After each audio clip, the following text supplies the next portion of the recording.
may recovery meal. Red rice galing kaya nila kay Ma'am Gigi.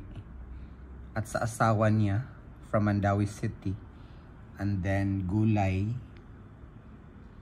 ampalaya and adobo. O, diba? Ang nagluto nito mga Pilipino, nagtulong-tulong dito. Kasi meron ng ilang Pilipino dito, 6 na kami dito. O 6, 4 pa lang. Pero yung mga yung mga guardian, yun yung nagluluto doon sa kondo ni Ma'am Arlene. Okay, kain tayo.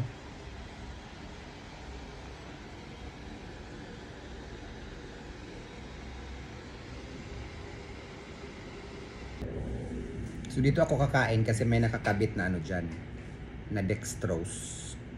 May nakakabit na suero sa aking dibdib. Yan.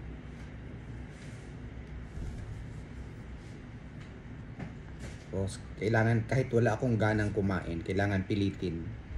Kasi para may ako, may lakas ng loob. Anyway, pag hindi ako talaga kakain, yung kita niyo yan, yung parang kulay ihi.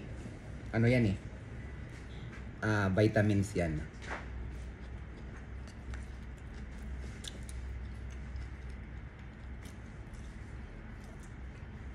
Kain.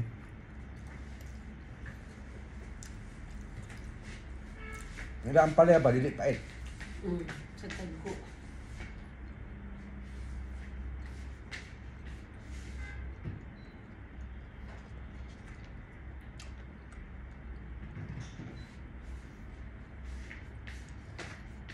Dito siya. Dahil. Ingat ha.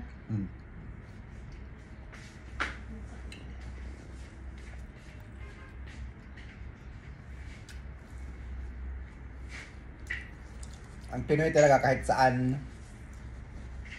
lupalop ng mundo, lalabas talaga ang ating bayanihan spirit. Malaki ang pasalamat namin sa mga Pinoy na nandito. Kasi sila yung taga-pamalingki, taga-luto. Kami taga-kain na lang.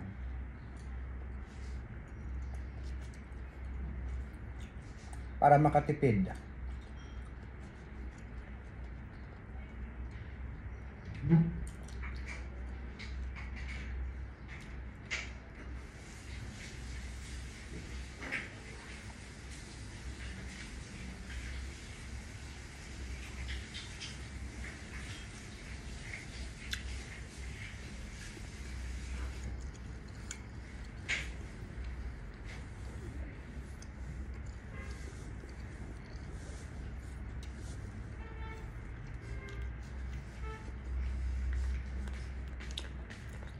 Ano deh?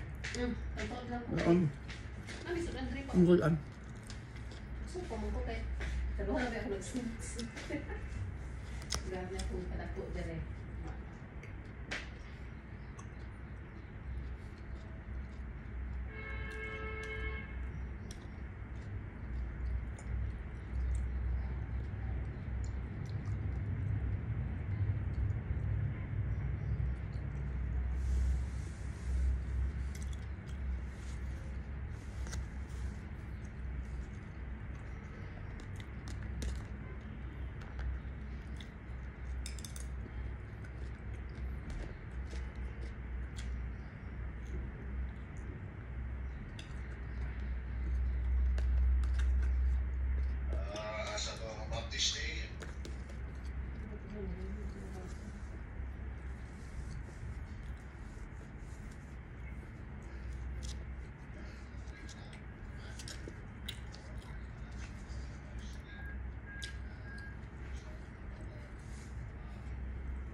Online na inyong pastor dahil.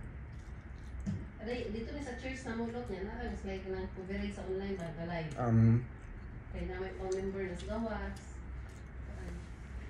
Ma-share, kung hindi sila asuban.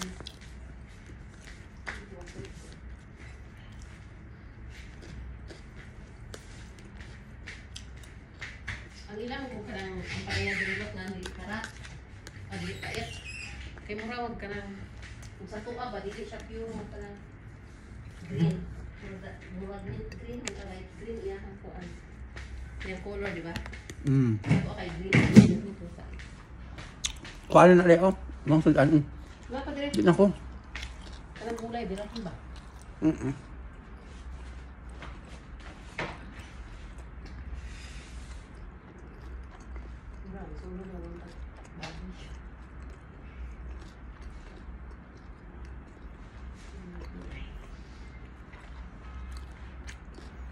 Pareho daw mo ni Ma'am Gio na pin. Na mga pinakadlaw kong luwa sa iyo.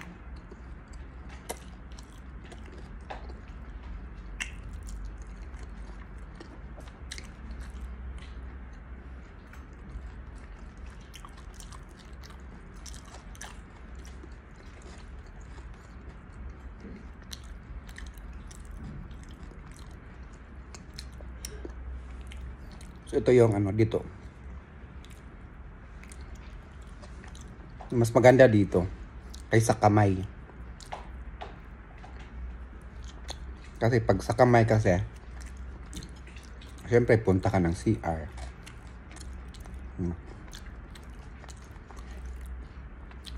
Basta ang isa sa mga pinakamagandang experience ko noong time na ako ay isa lang na. Wala na kaming pera. Agoy. Pinautang kaya kami.